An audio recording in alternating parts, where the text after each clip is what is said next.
方面咧有個回應㗎嚇。大家好啊。我想講翻頭先主持問最開心同最遺憾嗰兩個問題，因為我知道要舉手先至可以答嘅。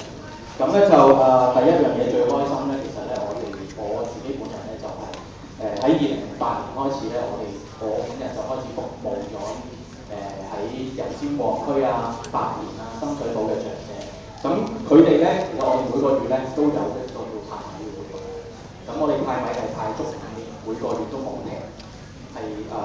咁另外咧，我哋咧就有一個叫做中醫義診啦。咁我哋全部自己咧係出生出嚟，自己去揾啲中醫師去同啲公公婆婆睇病，咁再俾埋啲藥佢哋。咁呢個係我最開心嘅事。第二件事咧，最遺憾嘅咧，就其實咧我睇完呢個叫做《民建聯無恥記錄冊》咧，我就覺得真係好遺憾。原來當中咧發現到咧係咁多樣重要嘅民生政制嘅投票議決嚟講咧，佢哋咧都係唔係民主嘅，唔係幫市民嘅。咁但係咧頭先都講緊啦，都話佢會點樣幫，其實呢啲都係假嘅。咁另外答翻咧頭先我即係馬路個先生嘅問題啦。咁就板球場咧係我真係見過。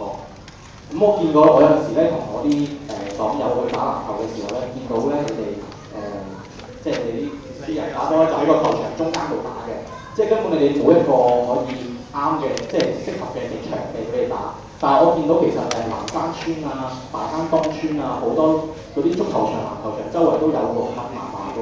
點解唔劃翻幾個場地去俾你哋打籃球咧？呢個真係要問翻佢哋嗰個區議員。咁同埋咧，另外咧就一樣嘢咧，就我都即係我自己本身咧都有啲印度籍嘅朋友嘅，佢成日都同我講，佢話啲嘢咧好 manga 即係好貴，係。咁咧佢問我點解決，咁我同佢講話，呢個係因為其實呢個問題主要產生係領匯加價，咁佢啲租加咗啦，咁啲商戶咪要交多啲租咯，交多啲租咁點樣去解決咧？喺啲商品價格度提升咯，咁最後受害係邊啲咧？就係你哋大家。另外最低工資嗰個問題咧，就想回翻各位女士嘅。